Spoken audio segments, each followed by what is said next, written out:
Hello, you are watching Shalom World News. I'm Rory McLennan coming to you from Glasgow, Scotland. Here are the latest headlines from around the world. The Islamic State West Africa province, an armed offshoot of the terror group Boko Haram, killed 12 Christians in Nigeria's Borno state on December the 19th. As per the reports of Morning Star News, Islamic extremist militants attacked the predominantly Christian village of Kilangal in Askira-Uba County in the afternoon, shortly after residents were leaving church after worship. Earlier this year, the group kidnapped and killed 5 aid workers. They later released a video of the killings as a warning to all those seeking to convert Muslims to Christianity. As per the International Society for Civil Liberties and the Rule of Law report, over 1,200 Christians were killed by jihadists in Nigeria in the first 6 months of 2020. Finally, after a 34-year struggle, a parish in the Archdiocese of Jakarta in Indonesia has been granted a permit to build a church. The building permit document was handed over by Jakarta Governor Anies Rasyied Baswedan to Christ's Peace Parish during a groundbreaking ceremony in Tambora subdistrict in the nation's capital on December the 21st. It was attended by Cardinal Ignatius Suharyo Hardjoatmodjo of the Jakarta Archdiocese and members of the Interfaith Communication Forum. The ceremony was live-streamed on the YouTube channel of the parish. The governor expressed hope that there will be unity between parishioners and other residents of the locality. The Cardinal thanked the authorities for the permit that has come just a few days before Christmas. Although the parish was established in 1987, worship was conducted in the hall of a Catholic school. Permission to build a church was previously not given, as a now banned Islamic outfit had protested against the religious gatherings in the hall. UK-based Catholic charity Christian Solidarity Worldwide has praised the decision of the UN Human Rights Council, or UNHRC, to appoint an International Commission of Human Rights experts to investigate allegations of human rights breaches in Tigray in Ethiopia.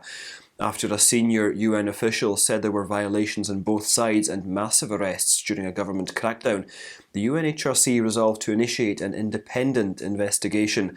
Despite objections from the Ethiopian government, which accused the UN body of being used as a political pressure instrument, the resolution presented by the European Union and backed by Western states was passed. The resolution authorises an international commission of 3 human rights experts to investigate any alleged violations of human rights since November the 4th in 2020. Thousands of people have been killed and more than 2 million people have been displaced in the ongoing conflict in Tigray. Pro-lifers in Germany are jubilant after a court in Frankfurt ruled that the city authorities' restrictions on prayer vigils outside pre-abortion advisory centres were illegal. The main administrative court in Frankfurt am Main issued the ruling on December the 16th, saying that members of the pro-life group 40 Days for Life had the right to free assembly, and curbing the right to choose the venue of assembly was unlawful. Last year, the organisation had registered to conduct a 40-day prayer vigil outside the Pro Familia Advice Centre in the city from 12 p.m. to 4 in the evening. However, city authorities said that they could assemble only outside of opening hours. They were also directed to hold the prayer service further away during working hours and not to talk to people who visit the centre or distribute leaflets. The court ruled that the authorities flouted the right to freedom of assembly spelt out in Article 8 of the Constitution. A strong defender of the traditional family and opponent of LGBTQ agendas has been picked as the presidential candidate of Hungary by Prime Minister Viktor Orban. He has named Family Affairs Minister Katalin Novak to succeed János Áder, whose 5-year tenure comes to an end next year. The president is chosen by Parliament, and Orban's Fidesz party has a 2/3 majority in the House. The role of the president is largely ceremonial. The choice of Novak is part of Orban's campaign to promote the traditional family and Christian values and counter LGBTQ lobbying efforts. Novak has supported the government's handouts to families and opposes non-traditional gender roles. She supports the ban on same-sex couples from adopting children also. The Holy Father Pope Francis has appointed a new bishop for the US Diocese of Gaylord in Michigan that had been lying vacant for more than a year. On December the 21st, the pontiff named Father Jeffrey J. Walsh of the Diocese of Scranton in Pennsylvania as the bishop of the Michigan Diocese. The bishop-elect will succeed Bishop Stephen Rika, who was appointed the new shepherd of Birmingham Diocese in Alabama in March of last year. During the sede vacante, that is the period without a bishop, the Diocese of Gaylord was administered by the Bishop Emeritus of Grand Rapids, Walter Hurley. Father Walsh is currently the vicar of the parishes of Our Lady of Mount Carmel and St. Rose of Lima in Carbondale in Pennsylvania. The Diocese of Gaylord is spread across Michigan's Lower Peninsula, and it has 44,149 Catholics in 75 parishes. Ad multos annos to the Bishop Designate. The Chinese government's crackdown on Christian schools is increasing in pace, with 2 incidents being reported from coastal provinces. As per the reports of the non-governmental organisation China Aid, a Christian school in Fuzhou city in Fujian province was raided by the authorities on December the 18th.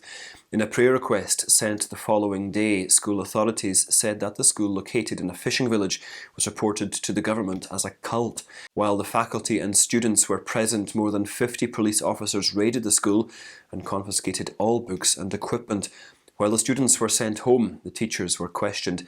Another Christian school in Guangdong province's Shunde was also raided for the 3rd time on December the 15th by the local Ethnic and Religious Affairs Bureau and Public Security Bureau. The Catholic Church in the Philippines has urged the faithful to tone down their Christmas celebrations to show solidarity with the victims of the Super Typhoon Rai. Bishop Pablo Virgilio David of Caloocan, who chairs the Bishops' Conference of the country, appealed to dioceses to forego lavish Christmas parties and to contribute to relief efforts. The prelates have also called for national days of prayer on December the 25th and the 26th. Parishes are asked to hold a second collection for the typhoon victims at all masses on the designated days. The bishop further stated that the Alay Kapwa Solidarity Fund will be used for the Catholic Church's collective emergency response led by Caritas Philippines. According to the Catholic Church's Humanitarian Aid Agency, at least 10 dioceses in the Visayas and Mindanao regions were ravaged by the typhoon. More than 350 people died after the super typhoon battered the nation on December the 16th. As many as 56 people are missing, and more than 500 suffered injuries in the natural disaster. And those are your latest headlines. Do join us again tomorrow. In the meantime, you can visit swnews.org for more updates. Shalom.